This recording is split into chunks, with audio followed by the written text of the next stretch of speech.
Ассаламу алейкум. Витаю вас, друзья. Сегодня 1 июня 2025 года, 16 часов по Берлину, 17 по городу Джохару. Я вас всех приветствую. С вами я, Аслан Арцуев, на канале в YouTube Reality и на канале в TikTok Аслан Арцуев. Всем тем, кто находится во временно оккупированной Чеченской Республике Ичкерия, либо в фашистской России, не пишите комментарии, не ставьте лайки и заботьтесь о своей безопасности. Далее, что еще? Далее, как обычно, начнем с сообщения от Генерального штаба Вооруженных сил Украины. За прошедшие сутки уничтожено и ранено 1230 русских боевиков в Украине. 5 танков, 4 боевые бронированные машины, 52 артиллерийские системы, 1 РСЗО, 151 БПЛА, 1 БПЛА, 3 крылатые ракеты, 127 автомобильной техники и цистерн и 1 спецтехника. Слава Украине, слава ЗСУ. Далее, сегодняшний свой стрим я назвал «Шок. ФСБ взрывает поезда. Россия ложная жертва, как прикрытие терактов в Европе?» Вопросительный знак. Давайте об этом и многом другом поговорим. Как вы знаете, ребята, друзья, соратники, у нас есть все основания полагать, что в Европе и вообще в мире Россия пытается раскачать исламистскую карту, террористическую, вот эту радикальную, как обычно она делает. Я утверждаю, что на территории фашистской России они всех вот этих проповедников, всех, кто говорит про религию, контролируют, обучают и управляют ими. Также я утверждаю, и это известный факт, что Россия является как государство террористическое образование, созданное Лениным, Дзержинским и другими террористами и бандитами, которые считают, что они должны захватить весь мир.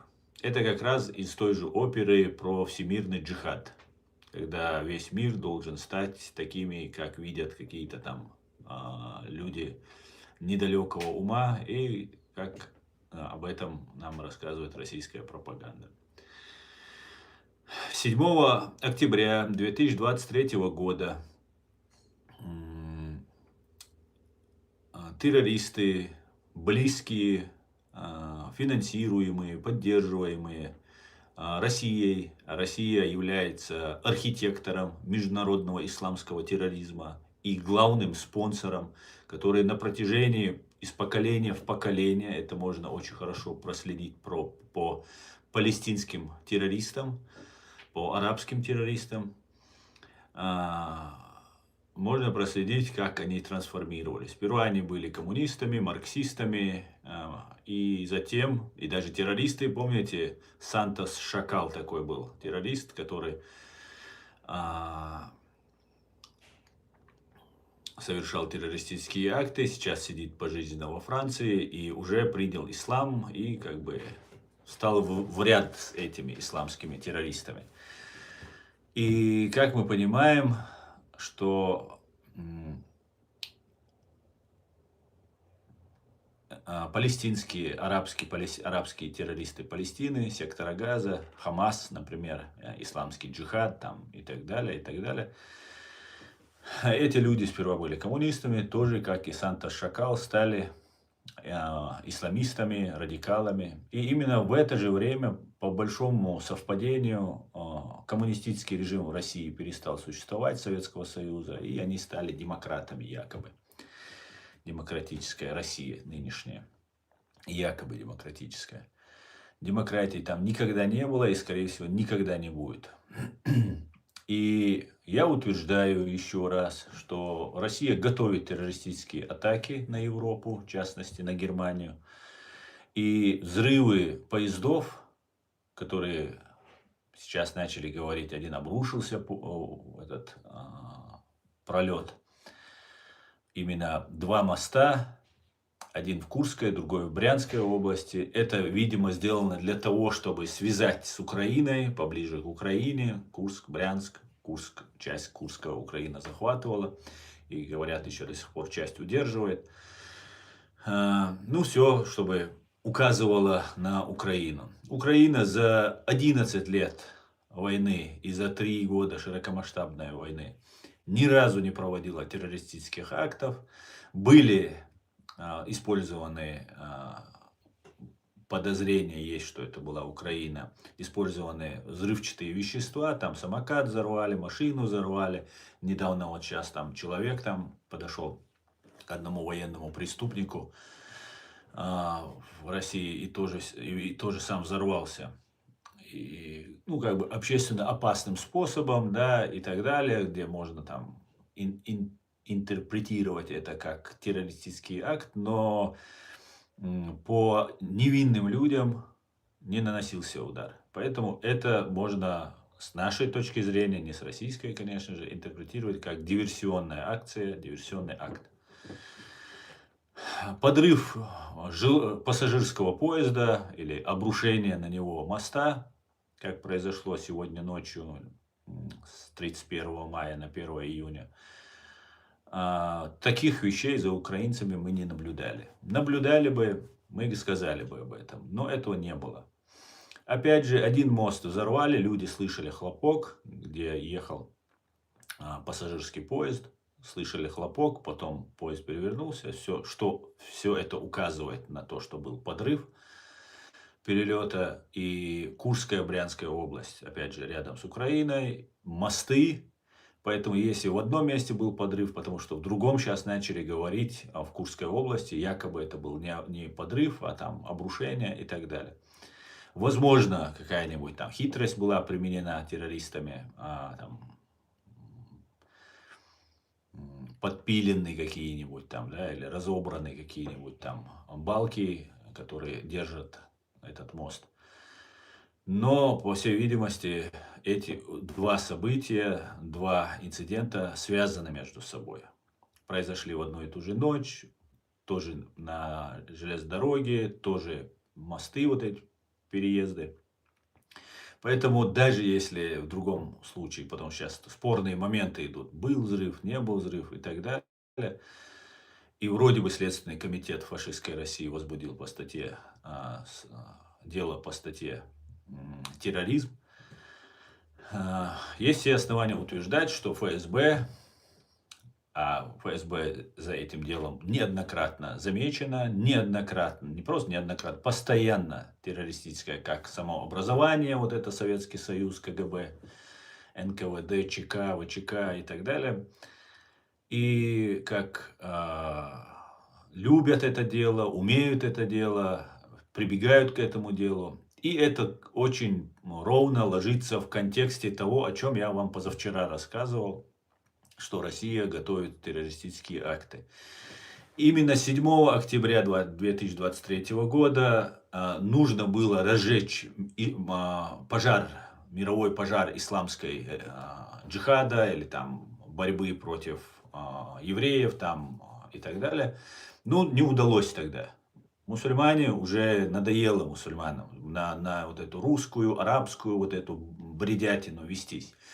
Ну, есть, конечно, здесь на Западе и в других местах исламофобы есть, которые удобнее всех мусульман обвинить в этом. Но это не так. Это не так. Я не признаю этого, потому что ни наша религия, ни чья-либо религия, ни христианство, ни иудаизм не говорит убивать людей, мирных, безоружных людей. Это все делается в угоду определенным властям, в угоду определенным группам стран. Я считаю, что это КГБ, ФСБ, нынешнее ФСБ. Почему начали взрывать на самом деле вот эти поезда? Ну, один из признаков, конечно же, может быть то, что предстоящие переговоры сейчас в Стамбуле. А второй, на мой взгляд, всегда преследуется не только одна цель, всегда несколько. Это выставить себя жертвой. Выставить Россию себя жертвой, страдающей от исламского терроризма. Сейчас по сценарию, если моя гипотеза верна, должны быть задержаны какие-нибудь мусульмане, как это было после нападения на Крокус-Сити Молл или Холл. И тогда, помните, публично там отрезали ухо, там избивали, пытали и так далее таджиков, которые оказались там, были каким-то образом там замешаны в это дело, но я тогда предположил, что это инструменты провокации просто, это люди, которых использовали. Потому что некоторые утверждали, что было до 15 человек, которые стреляли, и эти, ну, было по ним видно, что никакие это не спецы и так далее, да, и после задержания было видно, как они себя вели, что это, скорее всего, люди непричастные. Ну, я убежден, что они не причастны к этому. Да, может, кого-то подвозили, может, где-то рядом оказывались, может, какую-то там помощь содействовали группе, которая там занималась вот этим убийством этих людей, поджогом этого центра и так далее. В 23 году, 7 октября, русским не удалось разжечь пожар революции. Сейчас, когда на всех нам кадрах показывают там, что арабов сектора Газа вытесняют там в одну сторону, чтобы у них там гуманитарная помощь, питание в этой стороне, чтобы освободить эту территорию. Я скажу свое мнение, как бы Платон мне друг, но истина дороже. Я не могу поддерживать такие действия, потому что это противоречит международному праву, это противоречит гуманизму, человечности. Но я могу сказать, что Израиль должен себя как-то защитить. Не таким, может, способом, как-нибудь иначе это сделать. Умирающих людей с голоду мы не видим. Да, есть ограничения, жесткие ограничения. Но при всем при этом мы не видим умерших с голоду. Там, ну, реально про тот голод. Да, если так продлится, он может произойти, этот голод. Но Израиль дерется, нужно тоже понимать, за свое выживание, за свое существование. Опять же, я не оправдываю эти методы, не могу их оправдывать ни при каких обстоятельствах, но мы должны понимать, что им нужно обезопасить себя, потому что сектор Газа стерт с лица земли, и там все люди пропитаны ненавистью к евреям, к Израилю. И люди, у которых погибли, и родственники, родители, там, друзья, это хороший материал для вот этих вербовщиков, для разных пропагандистов, которые будут вновь и вновь их насылать на Израиль. Поэтому вот такие вот дела. И знаете, я еще хотел бы сказать всем тем, кто находится здесь в Европе, и в частности в Германии. У нас здесь была одна провокация, попытка нападения на посольство Израиля и так далее.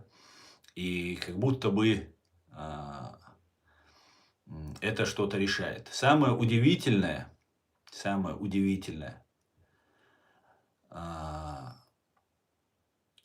почему-то вот эти чеченцы не нападают на российское посольство.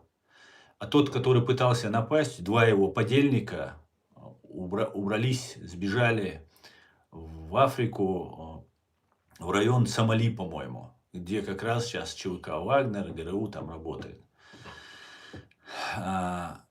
И потом было видео, где в Чечне, тоже на военной базе, на территории военной базы, они на машине переезжают через израильский флаг. Там, ну, короче говоря, когда этого задержали здесь, в Германии, сразу же получилось, ну, то видео было вброшено, где они якобы против Израиля высказываются. Дело в том, друзья, что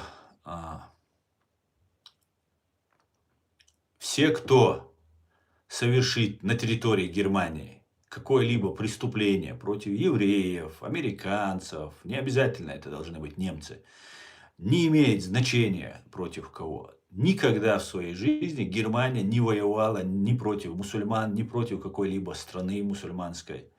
У них просто не было ни соседей, ни как империи они никого не завоевывали.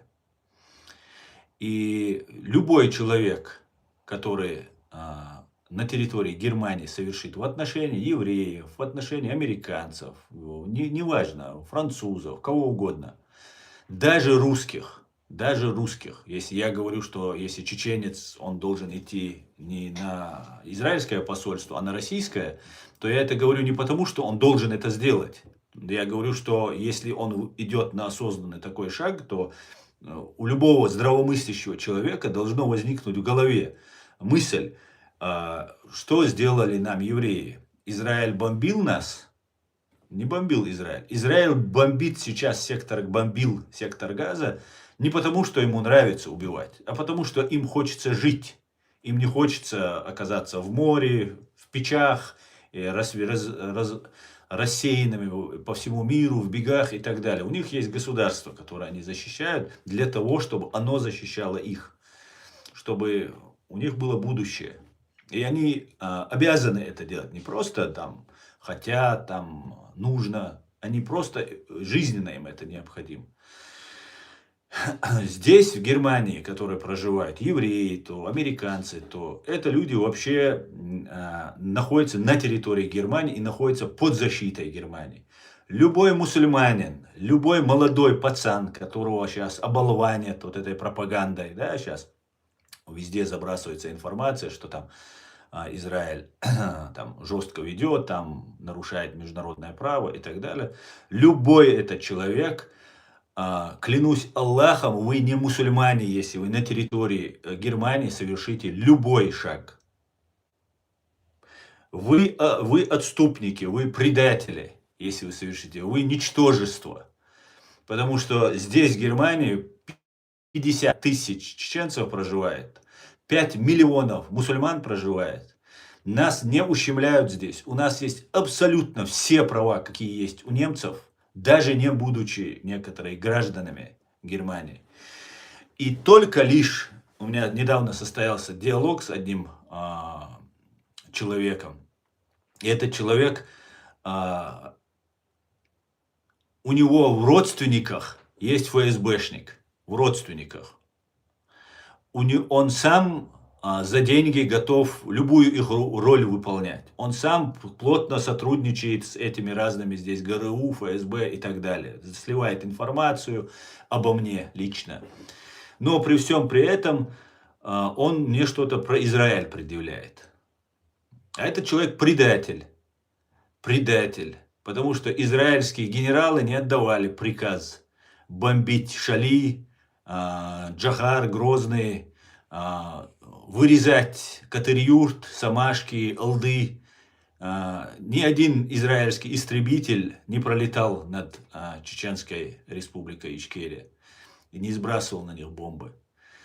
И любой из вас, кто вот эту пропаганду, причем этот человек вчера был вот с такой бородой, вчера я имею в виду в 99 году, вот до пупка с бородой и шел освобождать Дагестан, спасать там, нападать на кафиров в 21 веке там и так далее.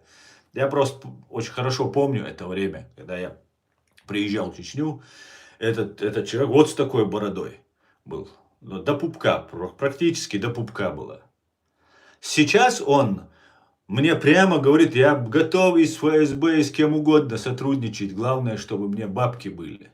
Вот что говорит этот человек. И это я знаю просто, о чем он говорит. Я верю ему в этом смысле. Но эти же люди почему-то меня обвиняют в том, что я там предал кого-то и так далее. Кого я мог предать? Кого я мог предать?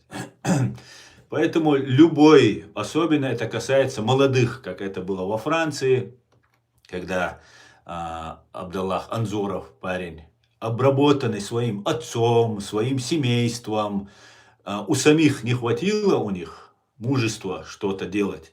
И вот укладывают ребенку информацию в голову, и этот ребенок идет потом под пазловым программированием, понимаете, любого человека, не обязательно мусульманина, любого человека, может, ну не любого, конечно же, легко внушаемого, слабовольного, вот ему можно внушить.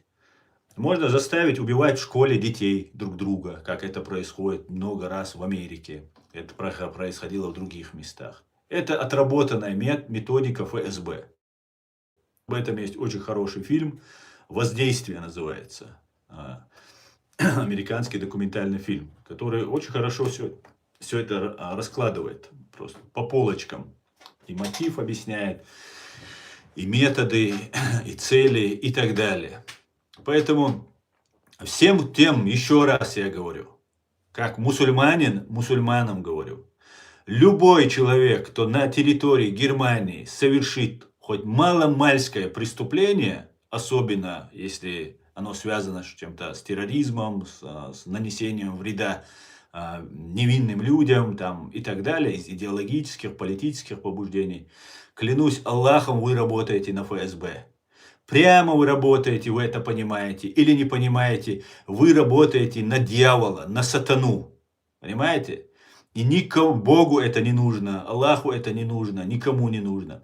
Вы самые настоящие сатанисты, никакие не мусульмане. Кто здесь приютивший 5 миллионов мусульман, 50 тысяч чеченцев, если на этой территории с евреев волос упадет, с Америки, а евреи вообще здесь, в Германии, это вообще особый случай. Понимаете? И немцы виноваты и искренне сожалеют о том, что нацисты творили с евреями, и 6 миллионов евреев убили. Искренне они об этом сожалеют. Я знаю, о чем говорю. И для них это просто удар, самый-самый подлый удар. Самый ничтожный удар, который только может нанести, это если нанести удар в Германии против евреев. Даже если по немцам ударить, для немцев это не будет так болезненно, хотя нельзя, наверное, мерить, да, такие вещи. Но для евреев, которых они чтят, уважают, сожалеют, это будет очень-очень болезненно, очень-очень неприятно. Поэтому все, кто здесь совершит против кого-либо на территории, да, есть кто-то криминалом занимается, там, я это не одобряю, но это чисто полицейские дела, пусть полиция этим занимается. А вот эти радикальные вот эти все вещи, клянусь Аллахом, вы можете открыть Коран и прочитать. Его сейчас есть искусственный интеллект. Все очень легко доступно по любому запросу. Если против вас никто не воюет, а на территории, Германия никогда против мусульман не воевала. Наоборот, когда с мусульманами были проблемы, специальные полки у себя из мусульман создавала, кладбища открывала, исламские учреждения открывала. То есть, хотя их мало было, мусульман, хотя в Европе мусульман гоняли, хотя, ну, тогда всех гоняли, да, и евреев гоняли, и мусульман гоняли, и я боюсь сейчас, это время тоже, может, сейчас возвращается, к сожалению. Поэтому любой, кто совершит здесь хоть какое-то преступление, это касается всей Европы, ну, в частности, я говорю про Германию, которая никогда не воевала, никогда не делала ничего плохого, кроме хорошего для мусульман. Клянусь Аллахом, вы слуги дьявола. Клянусь Аллахом, вы враги Аллаха. Клянусь Аллахом, вы слуги ФСБ. Вы делаете это для ФСБ, по ГРУ ФСБ, по их приказу. Клянусь Аллахом, это правда. Клянусь Аллахом, это правда. Вот такие вот вещи я хотел сказать. И сейчас взрывы вот этих поездов очень хорошо представляют. Это не первый раз Россия так себя ведет. Она уничтожает своих граждан, обвиняет это потом радикальных исламистов и так далее. И потом просит Запада, а здесь есть своя агентура, есть свои люди купленные, есть свои люди сочувствующие, просто полезные идиоты.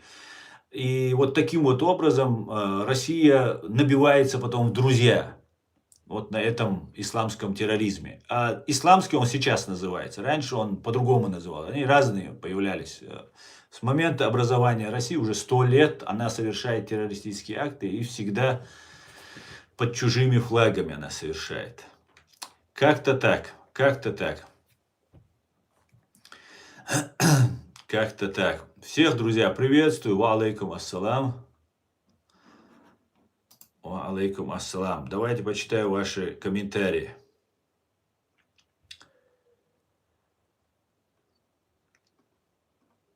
Так, всех приветствую.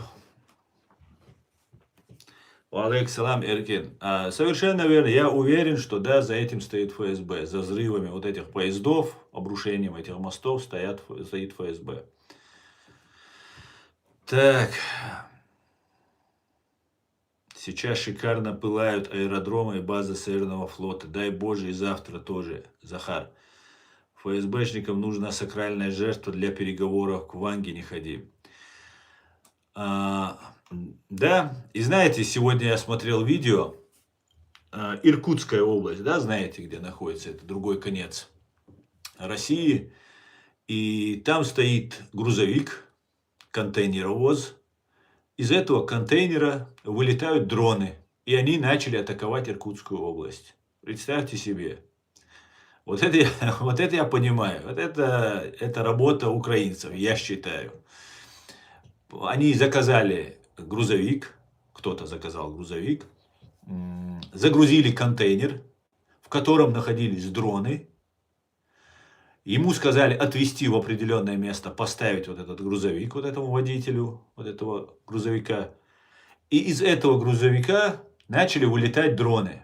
Начали взлетать и начали атаковать. И, короче говоря, атака по Иркутской области. Долететь до туда не могут украинцы.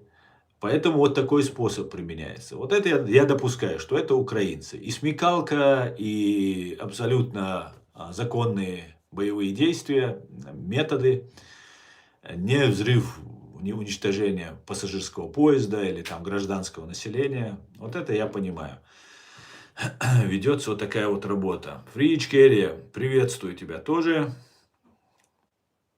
Что-то мало жертв для теракта ФСБшников. Ну, почему же мало? Да, там достаточно жертв. И знаешь, это только начало. Будет сейчас волна. Сейчас по сценарию, если наши подозрения подтвердятся, должны быть задержаны какие-нибудь мусульмане. Они должны быть представлены, они должны быть, что ФСБ работает, там, и так далее, и так далее. И все, и потом еще теракты, еще, и потом в Европе начнутся. И Россия скажет, а вы видите, у нас то же самое происходит. Вот у нас то же самое происходит. Вот такие вот дела.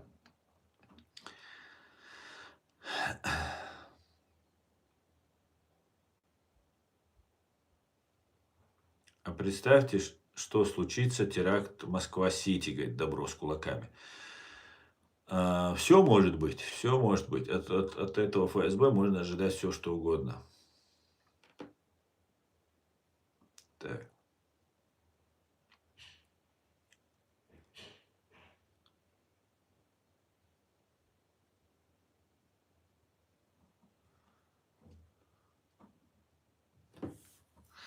Привет, Страс Клайд и Юка. Насчет сегодняшней операции ты имеешь в виду вот про дроны, которые я рассказал? Или по уничтожению самолетов, кстати, это тоже очень... Самолеты некоторые уже снабженные ракетами, готовые к вылету, были уничтожены. Ну, это говорит о том не только, что Украина имеет возможности, да, достигать, она имеет информацию.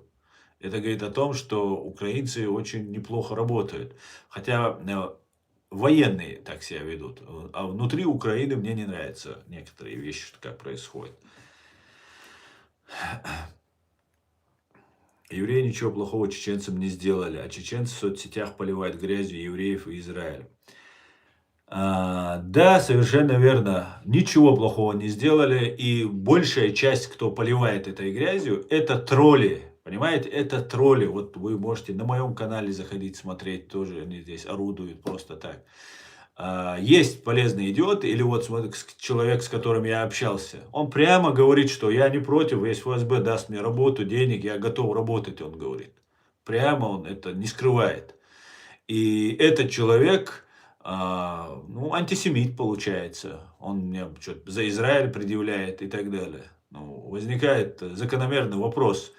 А ты кто вообще тогда такой получаешь? Тебя русские убивали, а ты за врагов русских, против врагов русских, то есть за русских ты получается.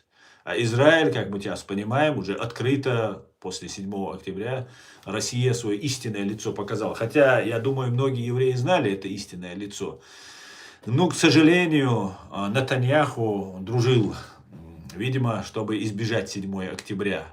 Пытался дружить с этими людоедами. Вот что бывает, если этого монстра вот так подкармливать. Это касается и американцев, и евреев, и весь Запад, и весь мир это касается. И украинцев это касается. Всех это касается. Вот что бывает, если подкармливать вот этого людоеда. Делать из него человекоподобное существо.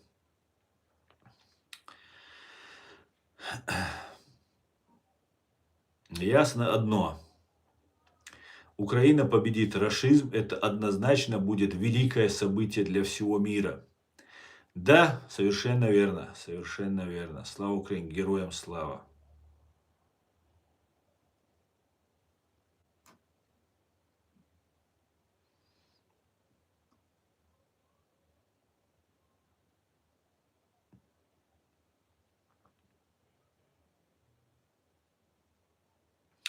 Спасибо, Сайда, спасибо.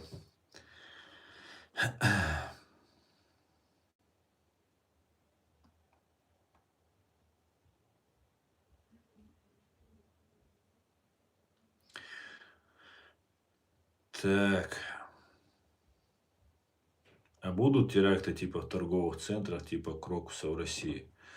Не знаю, добро с кулаками. Не знаю, будут или нет. Я знаю, что здесь они готовят. По всем признакам, как это было 7 октября 2023 года, за полгода, за год, уже были признаки этому. И я об этом начал говорить. Не ожидал, что будет такого масштаба.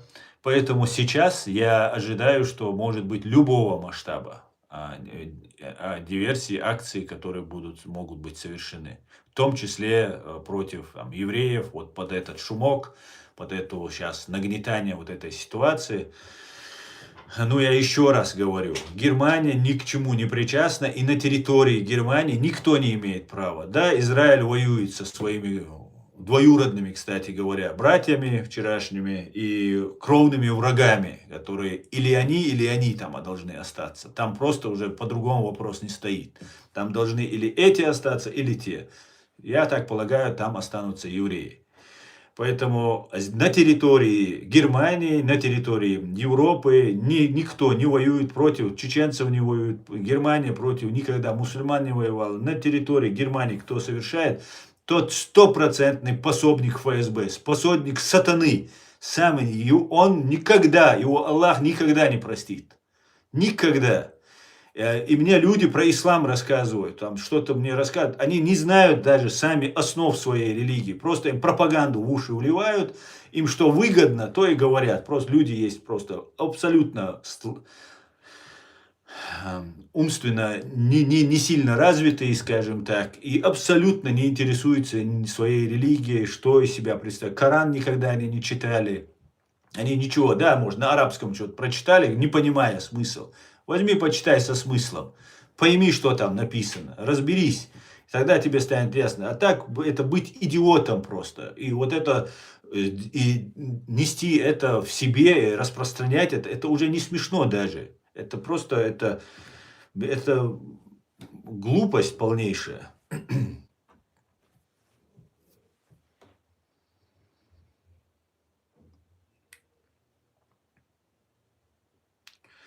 Украина массово атаковала аэродромы РФ. Известно о поражении 40 стратегических бомбардировщиков.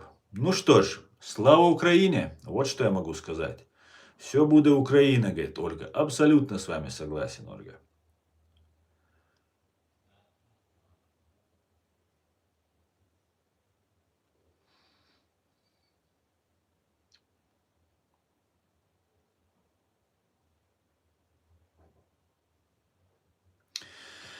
Валейк салам, Шарани, Машвовель. Валейк салам, Позитрон, всех приветствую, друзья. Почему русские все терпят, начиная с рязанского сахара? Русские относятся к своей власти с таким страхом и трепетом, уже на генетическом уровне, что они ничего не смогут, не подняться. Вот вчера Аята очень правильно сказал, никогда русский народ не вставал. Какие-то группы, ну, на вершине власти там между собой делили власть, привлекали этот народ для каких-то там целей своих. Ну, чтобы этот народ сам организовывался, сам как-то из себя выбирал лидеров и совершал какие-то там революции, перевороты и так далее, этого не было никогда в истории. Никогда не было демократии, даже рабство не было отменено до 61-го, 1861 года. После этого было батрачество, то же самое рабство, потомков которого переросло в коммунистическое рабство, где опять у тебя ничего в собственности не было, вообще ты ничего не имел. И только в 91 году американцы, Запад, Англия начали им давать цивилизацию, они стали становиться цивилизованными людьми, и в итоге КГБ власть не отпустила. И они боятся эту власть. Боятся просто до беспамятства. Они готовы идти на войну и сгорать в этих своих блиндажах, танках и в машинах от дронов украинских, но не готовы выступить против своей власти. Раненые там идут, ползут, их в наручниках, у меня видео есть на канале, их в наручниках везут на штурм. Вот как они могут подняться? Нет, не поднимутся они. Не поднимутся. Только поднимутся такие же внутри власти, те же КГБшники, скажут, что мы какая-то оппозиция, мы это все видим здесь. Вот. Ну, сколько уже широкомасштабно? 3,5 года идет. Вот эти все здесь, кто на улице, за территорией вот этой России находится, эти люди не организовались до сих пор. Ничего они не сделали для того, чтобы вот конкретно что-то делать. Вот сидят, вот пропаганду свою льют. Зачем Украина это держит? Вот, ну, есть у меня объяснение этому, но это очень-очень вредно Украине. Из-за этого у Украины большущие проблемы. И Украина давно должна была победить. Нам никто не помогал на этой земле. Все помогали России. И Украина помогала России.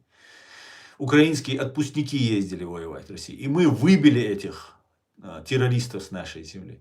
Украинцы, которые одни из лучших воинов считаются, и в советской армии были, и везде, имеют колоссальную поддержку, вооружение, все, вот топчутся на месте. Ну, это же не может до бесконечности продолжаться. Украинцы тоже заканчиваются. И так далее, и так далее.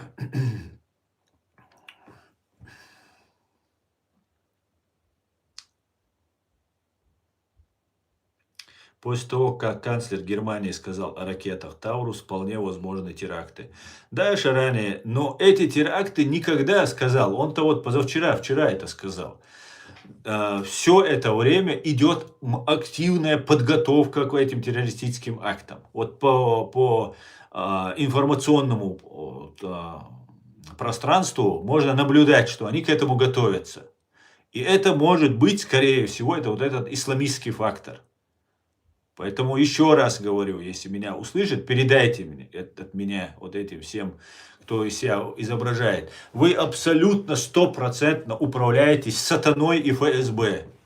Все, что вы сделаете на территории Германии, любой чих против Германии, на ее территории, любого человека, чернокожего, белокожего, любого, абсолютно.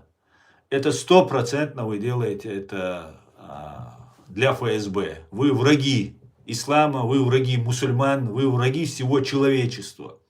И мы вас будем рассматривать именно так. И гореть вам в аду. Еще и еще раз я вам это буду напоминать. Чтобы вы не думали, что вы какие-то герои. Вы не герои. Вы не герои. Герои те, кто за справедливость, за свою страну, за свой народ борется. А не то, что делают ФСБ, то, что нужно ФСБ, только потому, что вам промыли мозги. Только из-за того, что вы необразованные и слабовольные.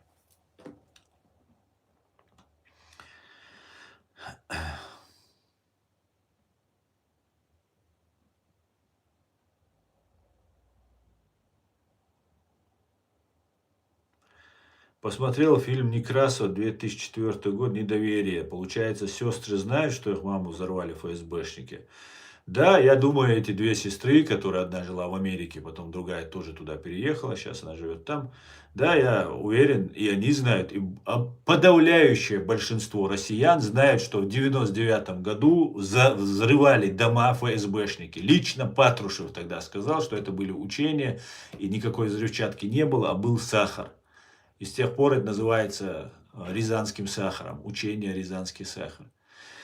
Все, подавляющее большинство русских, россиян, знают об этом. И знаете, как это легко можно проверить? Посмотрите фильм «Редакция» Пивоварова, где он как раз про эти, у него много подписчиков, не знаю, почему его не запрещают на территории России, много подписчиков, и там просто почитайте комментарии, там десятки тысяч, по-моему, были комментарии, и все прекрасно понимают, что это сделала их власть, что это сделала ФСБ. Абсолютно. Просто некоторые не признаются, особенно в интернете, там публично, потому что это сейчас уголовная статья. Даже в личной беседе некоторые не признаются, потому что, ну, представить себя каким-то слабаком, что ты никчемный, что твоя власть тебя уничтожает. Они говорят, а другие также делают. Правда, я никогда в истории такого не слышал. Никогда такого не было, чтобы свое население, свой народ, свои спецслужбы уничтожали, чтобы достичь каких-то там властных высот, закрепиться в этой власти и так далее. Конечно, знают. Русские сами все знают. Асан, твой канал разоблачил теракты в Германии, вот они теперь в России делают это. Нет, они подготавливаются для того, чтобы перенести эти теракты сюда, в Европу. Что, смотрите, нас ведь тоже взрывают. Это абсолютно их стратегия, их тактика. Так они всегда ведут. Так они всегда ведут. Сказать, вот видите, мы там страдаем, мучаемся.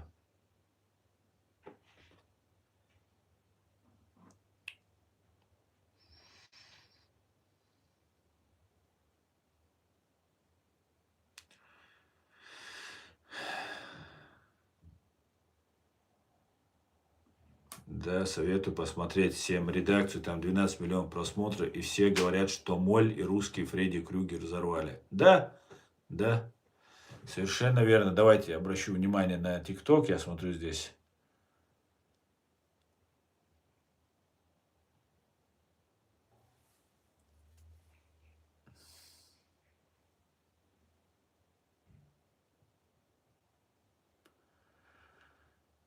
Так.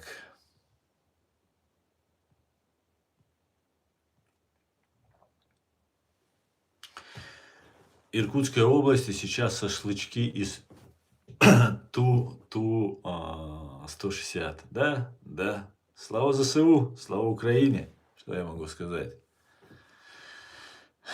Русские, посмотрите на рожу Патрушева. Вылитый маньяк-убийца. Путлер и того хуже. Да, совершенно верно. Абсолютно так. Абсолютно. Абсолютно. Абсолютно. Кстати говоря, хотел про Илона Маска вам сказать. Вы знаете, что у Илона Маска проблемы в семье, у него несколько романов, у него, как мы знаем, по-моему, 14 детей от разных там женщин. И сейчас у него полный бардак происходит и в голове, и в семейных отношениях. Это методы воздействия по всем признакам. Находится Илон Маск под пристальным воздействием и разработкой ФСБ. Один из типичных индикаторов на эту тему являются деструктивные процессы как в личной, так и в семейной сфере. И вот эти события, которые с ним происходят, очень напоминают события, которые происходят вокруг меня и так далее. Это не может быть совпадением. Я не верю, что это какие-то совпадения. Абсолютно нет. Это 100% ведется работа против Илона Маска. И вот его скидывание руки от груди и поддержка АФД и так далее. Ну, я думаю, ну, наверное, там американцам это нужно. Наверное, хотят раскачать, пытаюсь как-то объяснить. А теперь я понимаю, что он находится под воздействием. Воздействие. Это на вас оказывает влияние. Это тонкие психологические трюки, которые используются, возможно, даже с привлечением паранормальных сил. Не подумайте, что я зашел с ума. У них есть самый засекреченный в КГБ, ФСБ отдел, считается еще там такой самый-самый у него засекреченный, который занимается паранормальными вот этими явлениями и использует разных колдунов там и так далее, и так далее. Все пытаются, все спецслужбы пытаются использовать, но у русских получается, мне кажется, кое-как это все-таки использовать. Поэтому вот такие вещи имеются. И я думаю, что Илон Маск находится под этим мощным воздействием. И это не совпадение абсолютно. И то, что его высказывания, его действия совпадают с интересами Кремля, это метод стопроцентный, на мой взгляд.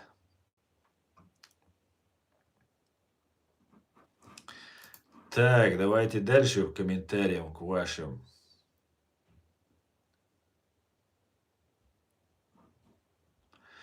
И в России, и в Украине власть в руках.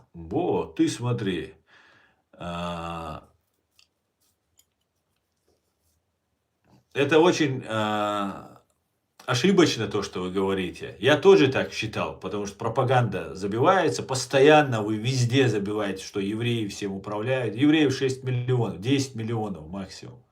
Они не могут всем управлять, понимаете? Просто физически они не могут всем управлять, понимаете? Наоборот, евреи бьются за выживание сейчас. И я вам скажу, вот то, что сейчас происходит, вот, и даже вот эти методы, которые все открестились, все сказали, нет, мы не имеем к этому отношения. И Германия, которая никогда этого не говорила, даже Германия, наш Мерц сказал, что не одобряет вот эти действия, которые происходят сейчас в секторе Газа. И евреи просто выживают. И у них много еще впереди трудностей. Но это ложь, пропаганда, которую нам вливали в уши вместе со всей вот этой КГБшной пропагандой, вот этим радикализмом, исламизмом, который мы все употребляли в огромном количестве через вот этих всех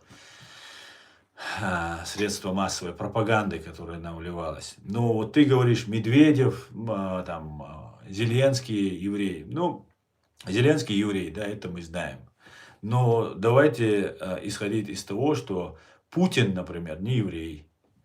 Давайте исходить из того, кто Патрушев, не еврей. Давайте не тот, кто там какую-то роль играет.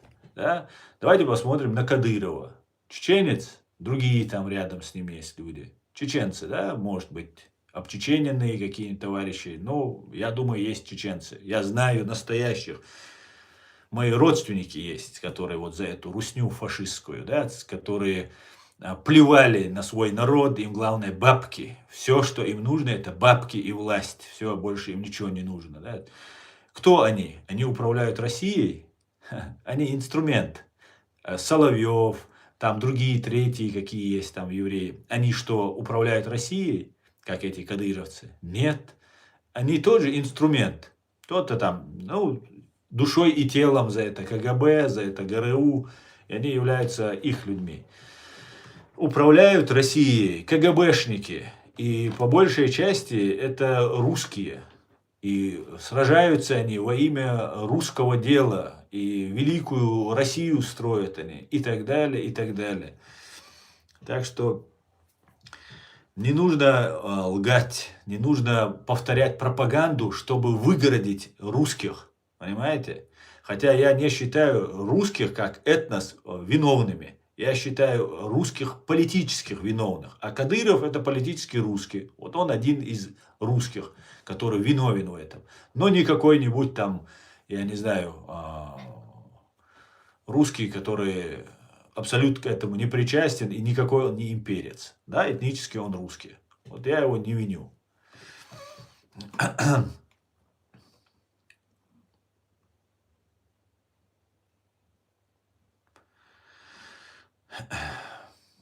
Почему Трамп помогает Путлеру? Не знаю, добро с кулаками. Я не могу понять логику действия Трампа вот в этих делах, но русские выдвигают свою версию. Русские говорят, что американцы испугались, они направили на них ракеты или сказали, что поменяют доктрину, которая направит на американцев ракеты ядерные. А американцам внутри страны ни паника, ни движуха никакая не нужна, и поэтому они как бы воткнули заднюю. Это говорят русская пропаганда. Это говорит. Я считаю, что ну, это несостоятельно абсолютно. И объяснение у меня есть только одно, что идет какая-то игра, какой-то торг. Россия сдает, на мой взгляд, сдает все просто подряд. Сдает, и американцы, англичане, наверное, что-то себе выторговывают, забирают, занимают выгодные позиции для себя. И торги, я считаю, идет, скорее всего, между США, Великобританией и Китаем. И Россия тоже сейчас уже стала инструментом. Она все, не справилась, она все, сдохла. И Китай взял под крышу, и теперь уже Китай решает. И, скорее всего, Китай уже решает это за счет того, что территории России отойдут Китаю, когда это все завершится. Вот такой процесс, возможно, идет, поэтому, может быть, Трамп себя так ведет. Я не думаю, что он ведет там, как считают. Да, конечно, он особая личность, фантастический человек, но при всем при этом я не думаю, что он сам принимает решение там, действовать так и так. У него огромное количество спецслужб, огромное количество грамотных, умных патриотов вокруг него, которые никогда не позволят никому нанести вред Соединенным Штатам, в том числе и Трампу. А Трамп и не собирается. Трамп делает просто свое дело. Свое дело.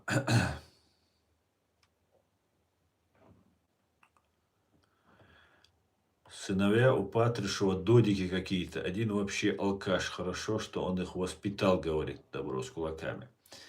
Ну, я не знаю, что ты вкладываешь в додики. Ну, один, по всей видимости, алкаш. Да, я слышал такую информацию, что такой пьяница такой запойный. Вы умница. Привет из Норвегии. И с ником Австрия 88.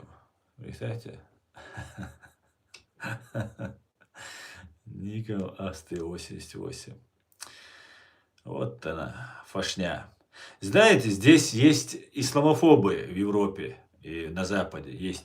Но также есть и антисемиты, такие махровые, просто необъяснимые. Вот заложена программа, необъяснимо, просто не могут они. Ну, живут, Израиль отдельно живет. Что вы их убивали, вы их гнобили, сжигали, расстреливали, все делали. Ну, я не понимаю, как вот этот нацизм, фашизм в людях сидит, к людям, которые тебе ничего не делают плохого. Просто они живут все в своей стране, причем на маленьком клочке земли пытаются выжить постоянно под стрессом, обстрелами, все служат в армии. В тяжелейших условиях люди живут. И все равно есть вот эти разные фашняк.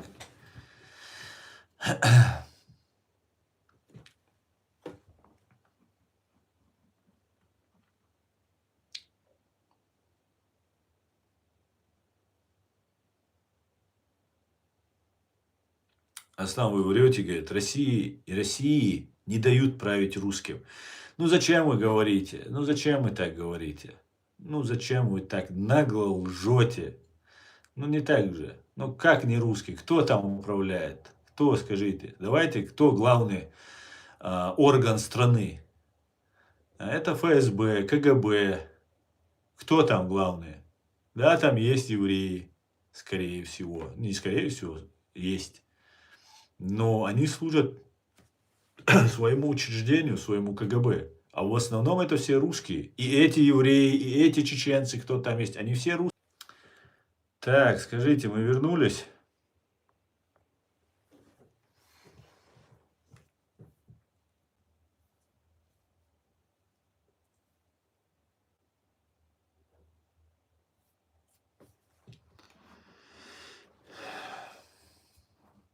Ну что, вернулись, мне кажется, да?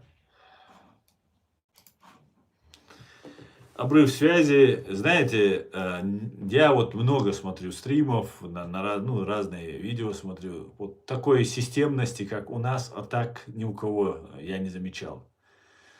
И по нам идет целенаправленная работа. Это говорит о чем? О том, что мы разоблачаем, что мы на правильном пути. Вот и все. Значит, мы больше всего мешаем им.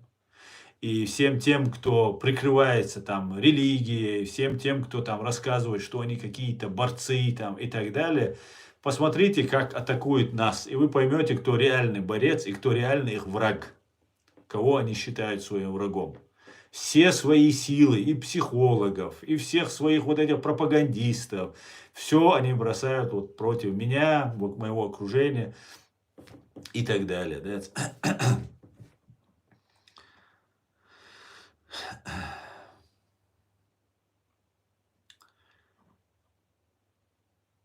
Салам всем свободным людям. Салам, Эд. Я здоровался, но не знаю, слышал ты или нет.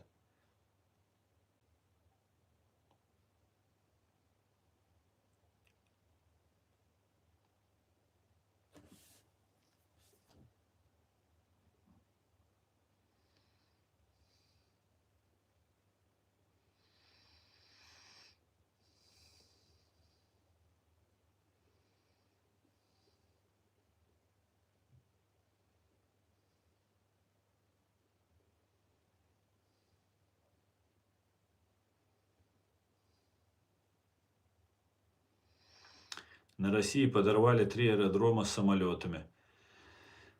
Слава Украине, та и героям. Аминь, аминь, героям слава.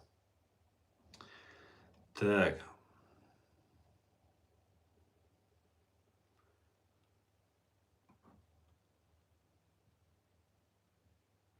Как будто нет интернета, кружок крутится только на вашем видео. Остальные ролики людей спокойно показывает YouTube. Да, абсолютно так, покаяние. Абсолютно.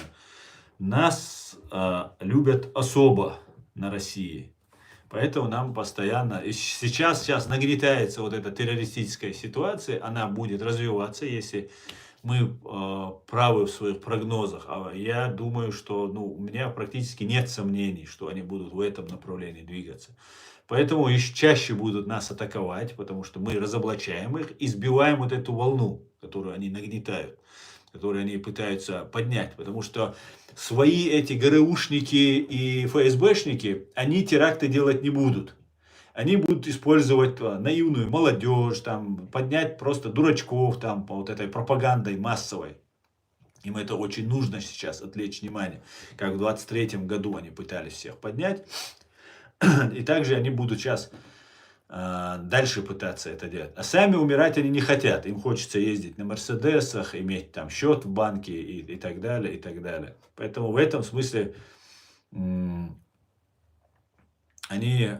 нужно, чтобы народ поднялся, да, полезные идиоты, чтобы поднялись. А мы вот этими своими стримами сбиваем эту волну, объясняем людям, что вы никакие не воины Аллаха, что вы самые настоящие слуги сатаны, слуги ФСБ. Все, что вы делаете, делаете в угоду ФСБ. Потому что только ФСБ сейчас это нужно. Понимаете? Никому даже нельзя найти, да, как сперва в любом преступлении, сперва ищется мотив. Кому это выгодно, в первую очередь определяется. Определяется, для чего и кто это мог сделать. И кто является бенефициаром вот этого преступления. И вот, смотрите, ни одного, кроме России и ФСБ, на сегодняшний день для теракта в Европе никому выгоды в этом нет. Если здесь, в Германии, провести террористический акт, ни одному палестинскому там арабу вы не поможете. Если вы хотите помочь, пошлите туда деньги, пошлите им еду, обувь пошлите, гуманитарную помощь пошлите. Это можно сделать, да, людям, бедным людям туда послать. Это все, что можно сделать. А здесь что-то сделать, это просто быть в руках, инструментом в руках сатаны, в руках ФСБ. Самое настоящее. Просто посмотрите вокруг себя, я молодежи говорю, которая меня, может, увидит. Посмотрите, кто вам говорит, как они относятся к России, как они относятся, те, кто говорят Кадырову, там, туда. Нет, не к Кадырову. Кадыров это только один из инструментов. Таких много. Кадыровы, там, другие фамилии, много их. И еще это только ФСБ. Есть еще ГРУ, есть, потом еще есть. Посмотрите, как они к России относятся. Да, они могут вам говорить, мы ненавидим Россию, мы не любим русских, там, туда-сюда. Это лицемерие их. Лицемерие, самое настоящее лицемерие. Причем здесь русские, в конце концов. Если ты против империи, то против империи. А ты берешь у них деньги, их еще ненавидишь. Зато Кадыровой как будто ты любишь. Да? Вообще каша у людей в голове полная. Поэтому не будьте инструментами ФСБ. Не дайте себя обмануть. Молодежь, вы наше будущее. Вы наше самое ценное, наше достояние. Не дайте себя обманывать этим. Понимаете? Не дайте. Не дайте себя обмануть.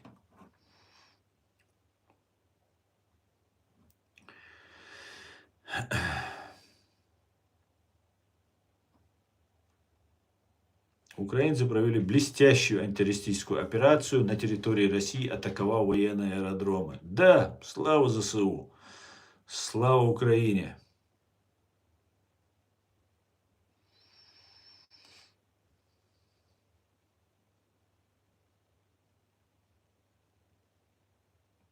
Не на всей территории сектора Газа идут боевые действия. Там они уже и не идут.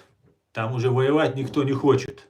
Уже все осточертело, там поняли. На самом деле это, это ужасно. На самом деле это очень ужасно.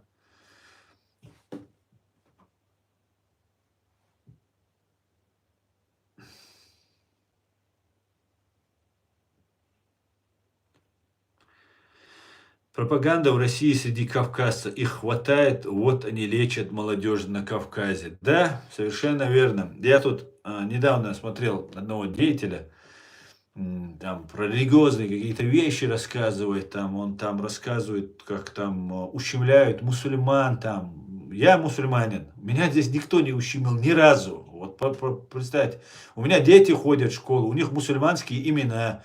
Их никто никогда не, они никогда не пришли, не сказали, меня ущемляют, потому что у меня такое имя там, или я такой-сякой и так далее. Абсолютно этого, вообще близко этого нет. В России это было, а здесь этого я не замечал. Понимаете? И вот эти вещи, когда ты смотришь на это, ты просто удивляешься, как люди могут, вот у них в голове умещается это все. Как у них это все получается, что вот эта молодежь, она берет эту информацию и считает, да, это правда. Так кто тебе ее говорит? Задумайся. Тебя, молодого человека, 18-летнего, 20-летнего пацана, выводят на этот путь те, кто не осмелился сам сделать что-то. Если он так знал, если ему 40 лет, 50 лет, если он так знает, все хорошо, почему же он не умер до сих пор, жив на этой грешной земле? Почему? Почему против кого-то, а не против тех, кто убил 300 тысяч чеченцев? Задаю простые вопросы. У любого должны же хоть чуть-чуть мозги есть, даже если он не образован. Ты же должен понимать, тебя 18-летнего просто как русские Путин своих русских солдат отправляет на войну, 18-летнего, 20-летнего. Но тебя точно так же отправляют. Все, и ты все равно это делаешь в угоду ФСБ. В угоду ФСБ ты это делаешь. Привет из Кишинева. Приветствую, Дмитрий. Приветствую.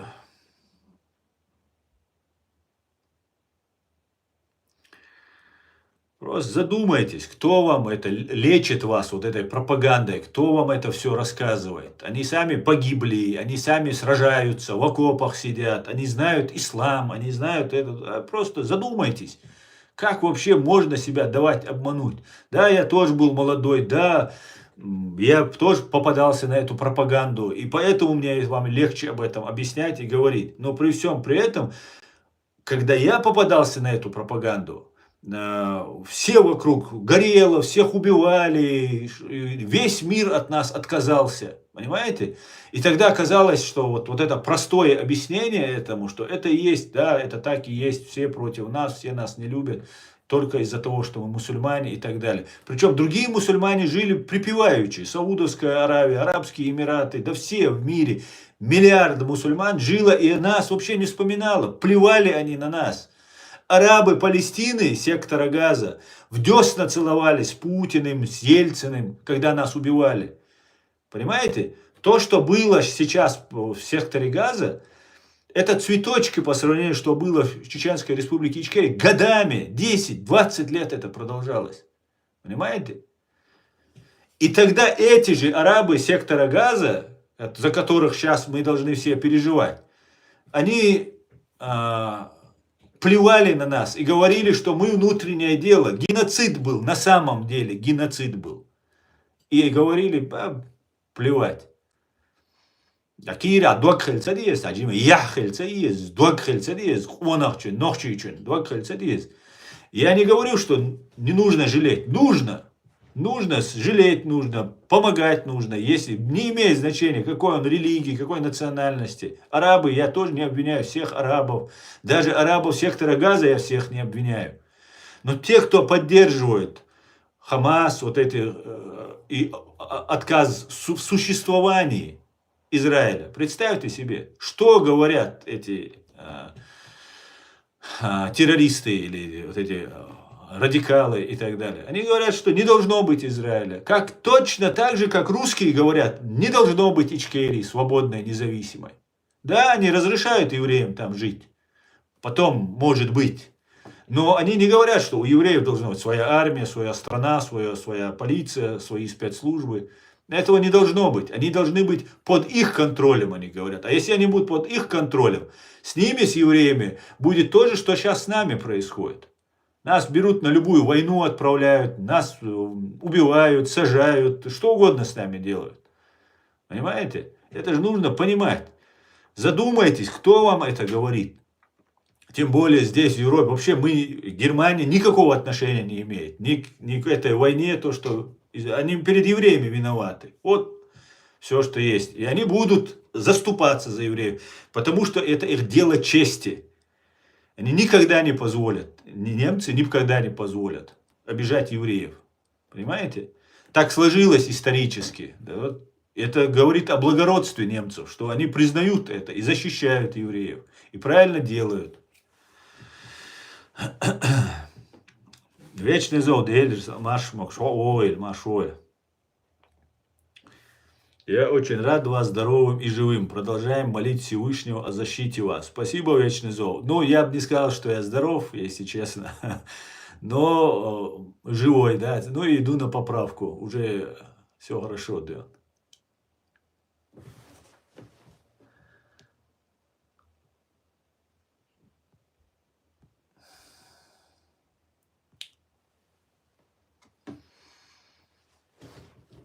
Лично палестинский президент сказал, что мы не сможем вам помочь, у нас хорошая Россия. Да, Чечен, совершенно верно. Он сказал, его только избрали, это Халид Машаль такой был, 2005, по-моему, это год. Активная фаза геноцида идет чеченского народа. Вся республика усеяна концлагерями русскими.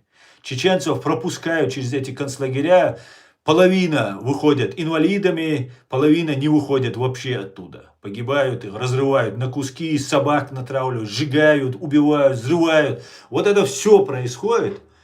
И он приезжает, и ему как, это же Хамас. Хамас это аббревиатура братья-мусульмане. Потом у них есть еще исламский джихад, там, ну такие супер воины, которые должны вот по первому зову прийти и спасти мусульман по всему миру. Ну, прийти-то они не мужчины прийти нас спасать. Мы не надеялись на это, да. Себя бы они спасли, да, от этой долбанной этой пропаганды, которой они сами оказались. И вот этот Халид Машаль сказал, вот его сегодня избирают на демократических, законных выборах при наблюдении международного сообщества. Все как положено, избирают его в секторе Газа там лидером, они между собой дерутся, грызутся за власть. И он приезжает в Москву, видимо, на второй день. Представьте себе, вас только избирают лидером вот этого анклава, сектора Газа. и вы приезжаете в Москву, в первый ваш визит, Москва не каждого принимает, если это не твой агент. Он приезжает в Москву, ему журналисты задают вопрос: скажите, как вы относитесь вот. И вот я вам картину рассказал. Идет геноцид, полное уничтожение чеченского народа идет. Полнейшее просто. Он говорит, это внутреннее дело России, это нас не касается. Все, вот они какие. И это не значит, что я поэтому так говорю. Нет. Мне очень жаль, что так произошло. Мне очень жаль женщин, детей, кто страдает. Искренне я это говорю. Но я считаю, что они спровоцировали эту войну и получили себе обратку. Вот как-то так. Масар нахуй дерез.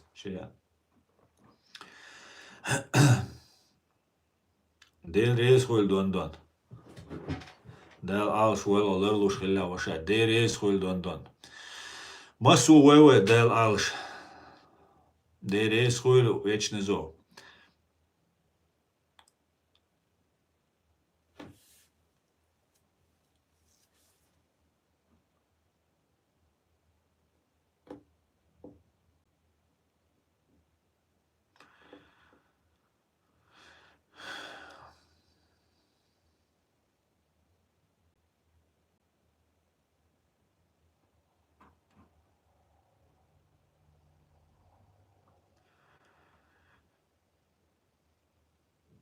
Ассаламу алейкум, ночи. Асам баркал за стрим. Это значит ночи Ичкери. Валейк салам, Микаэл.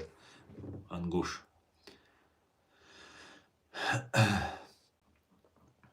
Так.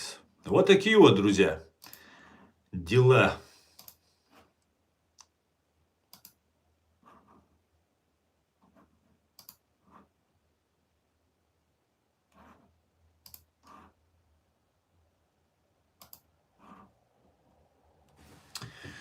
Вот такие вот дела, друзья.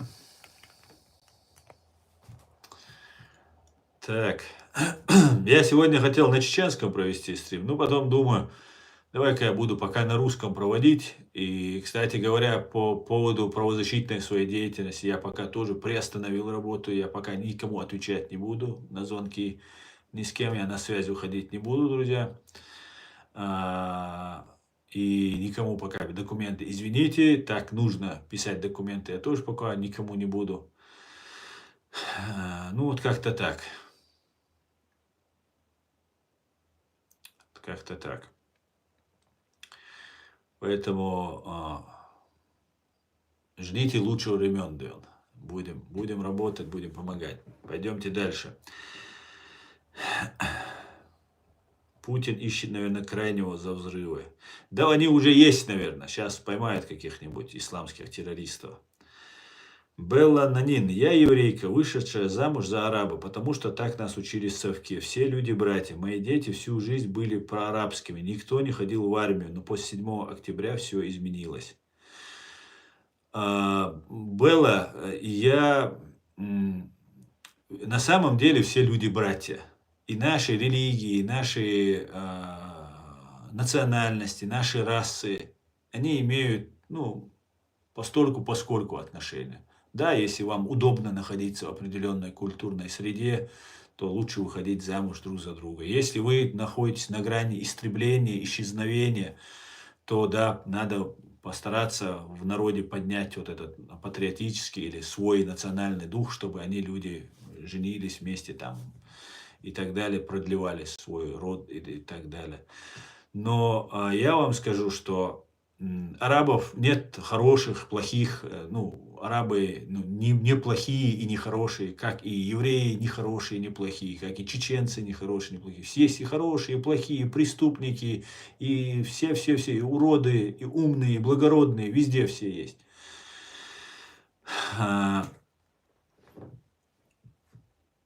Единственное, что я хотел бы сказать, что я, не живя в Израиле, не занимаясь плотно израильским, еврейским, арабским вопросом, понял намного раньше 7 октября, что кто такие вот эти пророссийские арабы и к чему они все это накручивают.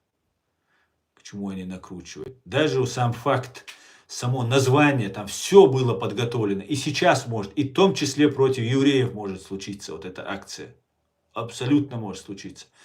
Дело в том, что даже большой вероятностью они могут сейчас на евреев это все сталкивать, потому что тоже удобный такой, как и чеченцы, евреи тоже очень удобные, чтобы обвинять во всех бедах и так далее. Те преступления, которые совершались против Израиля 7 октября, они были названы, вот это все, вот этот геноцид был назван наводнение Алякса. Понимаете? Это такой подтекст вот на этой мечети. В исламе говорится, или пророк сказал, я деталей не помню, что лучше все мечети на земле, все дома, где молятся, разрушить, чем одного невинного человека убить. Представляете, это всего лишь стены, это всего лишь камни. Но один невинный человек, он всех этих мечетей на земле стоит. Мечетей, там, я не знаю, всего остального. Но нам представляют, что убивать людей, женщин, детей, что прямо указано нельзя в Коране. Прямо, все, ты это совершил, ты вылетаешь стрелой из любой религии, из вообще, ты никто. Не говоря уже, что ты преступник, убийца, маньяк и так далее. Они нам про Аляксу рассказывают. Таким образом, они прячутся за миллиард мусульман, что вот они хотят нас привлечь к этому. Я категорически против этого. Не надо, не надо, не надо.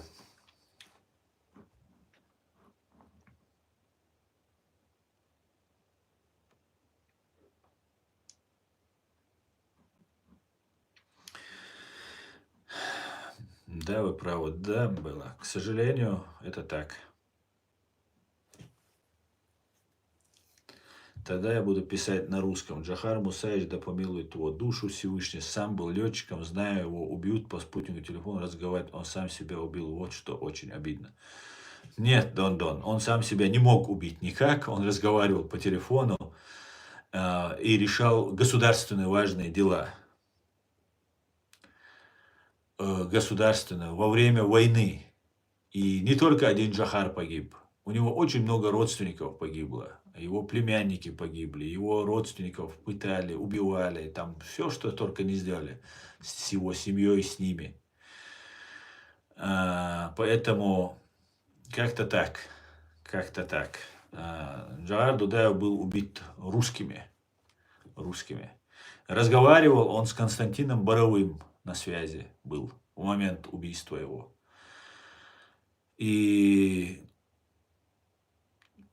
подозрительная какая-то, мутная личность этот Константин Боровой. Чем больше я погружаюсь в это изучение вопроса, много уже мной сказано, написано, не все опубликовано, тем больше у меня вызывает неоднозначность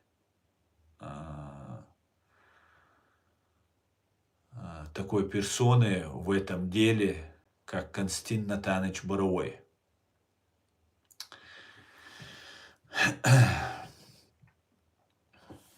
Но пока рано еще делать окончательные выводы.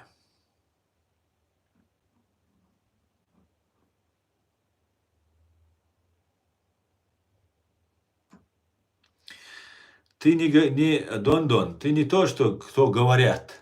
Говорят много чего. Ты опирайся на факты.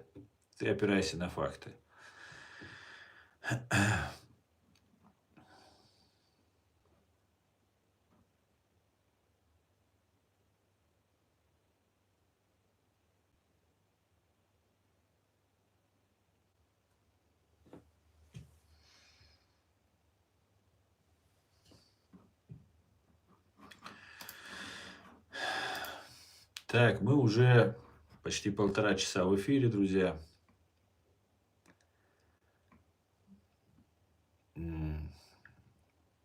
Я думаю, на этом я свой стрим закончу. Друзья, будьте внимательны. Еще раз обращаюсь к чеченской молодежи, вообще к мусульманской молодежи, которая понимает русский язык. все те, кто находится в Европе, в странах, где нас приютили, Аллах не любит предателей, Аллах не любит преступников, преступающих. Мы заключили договор с этими странами. Эти страны нас никогда не обижали за то, что мы там мусульмане, чеченцы, еще по какой-то причине. Если мы ничего не делали, не совершали преступлений, у нас не было никаких проблем. Как и на государственном уровне, на человеческом уровне. В самое трудное время нас приняла Германия. Самое для нас тяжелое время приняла. Здесь есть очень-очень много наших союзников и друзей. Именно чеченцев, которые любят, уважают. Дайте им возможность нас любить и уважать. Не портите это. Любой человек, любой, какую бы пропаганду вам не вбили в голову. Понимаете? Я разбираюсь во многом, и я не вижу вот этих всех специалистов, воинов там, и так далее, которые разбираются лучше, чем мы вот видим эту ситуацию. И вот на основании того, что я немного уже разбираюсь в этом, я могу вам сказать, любой, кто совершит любой террористический акт против кого бы то ни было на территории Европейского Союза, в частности, особенно это касается Германии, которая приняла 5 миллионов беженцев, которая никогда не воевала против мусульман, которая практически на руках носила чеченцев, хотя некоторые этого не заслуживали, извиняюсь, но надо это тоже сказать. Любой человек, кто совершит что-то против любого человека, любой национальности, еврей это будет, папуас это будет, американец это будет, не имеет значения. Это слуга ФСБ, это слуга сатаны, это мерзавец и подонок, который не стоит ничего в этой жизни, и поэтому как никчемная шавка его использует ФСБ и выбрасывает. Никакой пощады к этим людям не будет, никакие героями они не будут.